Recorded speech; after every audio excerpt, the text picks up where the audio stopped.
Have you ever wanted to make money trading while you're sleeping? I mean, who hasn't? And that's what I've been doing for the last couple of weeks, and I'm going to show you exactly how to do it in this video. So the method I'm going to be talking about is something called copy trading.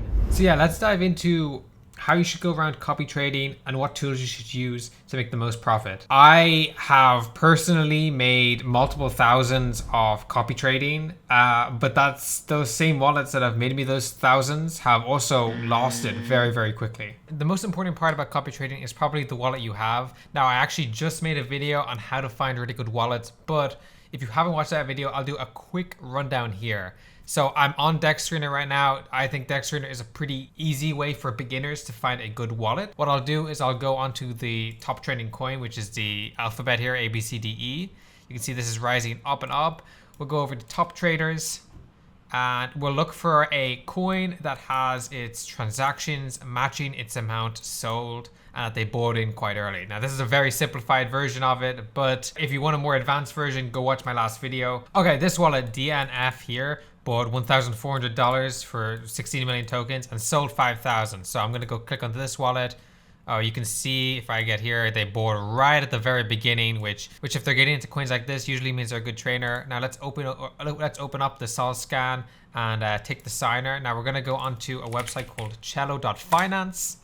I'm gonna just enter in their wallet here to check their P&L.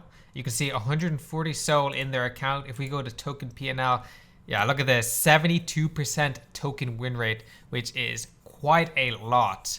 And if I go to all, you can see, let's see how much they've made total profit. Over $3.5 million total profit. So this is definitely a very big whale wallet. I'm sure there's a lot of people tracking this. They seem, look, they also got in with banana tape wall. That one sent like crazy. So this is a very good example of a good wallet that you want to copy trade. I'll share the wallet in the top comments below too. So let's say we have a good profitable wallet like this. How do we copy trade this wallet and make money out of it? So the copy trading bot I use is called Trojan. Trojan, I think, is definitely the best copy trading bot on Telegram. I'll leave a link for it in the description. So to start it, you just type /start. And so my wallet is here and you can just tap to copy it and then you can just send it from your Phantom or whatever wallet you're using and just send your Solana directly here. What I personally recommend doing is that you get that wallet, you make sure it's a profitable wallet, they're trading pretty frequently, and then I would go a step further and actually get that wallet and I would put it into like any sort of trading site like BullX, for example, and set that wallet up to a Telegram bot, and whenever that Telegram bot pings, you can maybe take that the CA address, put it into BullX, and literally just watch the chart. Watch when they're buying, watch when they're selling. Are they buying at like 4 or 5 or 6K market cap coins, like really low into pump funds, or are they sizing into the bigger ones that are 10, 20 million market cap coins? But if they're only sizing into 4 or 5K market cap coins, then putting 10% is only going to put you 0.1 SOL. You want to make sure you're watching the wallet and you already know how they trade. Now, another thing I'd look out for is whenever they're buying, is there a lot of other wallets buying? Because a lot of these wallets that you could be tracking could be tracked by other people, and then they might just be buying on their copy traders and selling straight away, and it's just easy profits for them because they're first and everybody else follows suit after that. So make sure you're looking at the transactions as soon as they buy and look for any wallets that are just coming up again and again and again. Okay, so this is my last piece of advice before we move on to the copy trading, but this one's very important, I think. Once you're confident that this wallet is profitable and that they will make good gains, put in don't put in money that you can lose. And when they have made a profit, I would very much recommend you take that out of your Trojan account and you put it somewhere else. And you just lock that away and you keep locking in the profits, because you don't know what's going to happen and they might size into a big buy and your bot might not be calibrated for that and they might lose everything in one trade, because that has happened to me when I was copy trading too. So as a piece of advice, I would always be taking out the Solana, that you're making as profit, and just keep a set amount in there.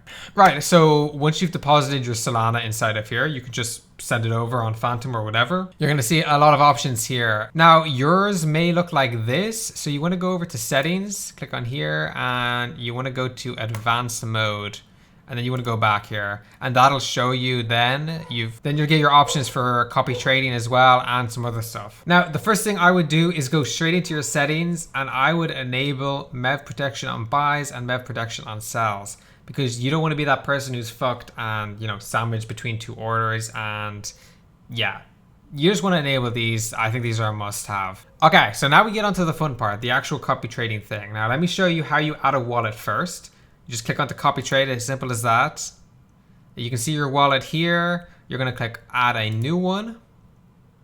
Right, so then you've got your tag, your target wallet, now your buy percentage, copy sells, yes or no. So I'll talk about the buy percentage first, actually. This will basically just do a percentage of their buys, like I was saying earlier. So I'm going to invest 10 SOL and you have 10%, you're going to invest 1 SOL. So that's why I think it's very important to track them first. Now, you can have the copy sells. I would always put this on yes, unless you want to not have it automated and you're just taking their buys and selling whenever, which is completely fine too. Now, your buy gas and sell gas. Now, I like to add this up a good bit, because in my case, a lot of people are using Trojan too, and you want to get in before the other copy traders, if there is any.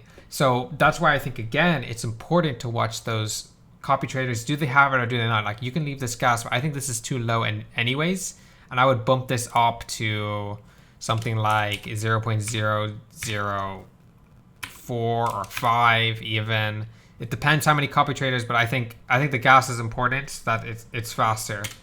As well, I would then put the sell one to the same thing. You guys can keep this lower. I think it's all about just experimenting. Are you getting in and out very quickly when the wallet you're copy trading is buying and selling? Just keep that in mind. So I'm just going to change the sell one to 0.05.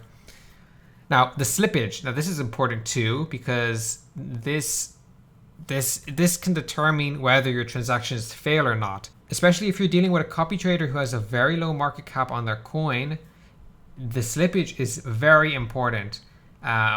Because if they're dealing with 5-6K market cap, your order is going to fail on 15% a lot of those times. So you got to look at what they're trading on, but I like to keep this at 23% to 25% is what I've found as a sweet spot for this.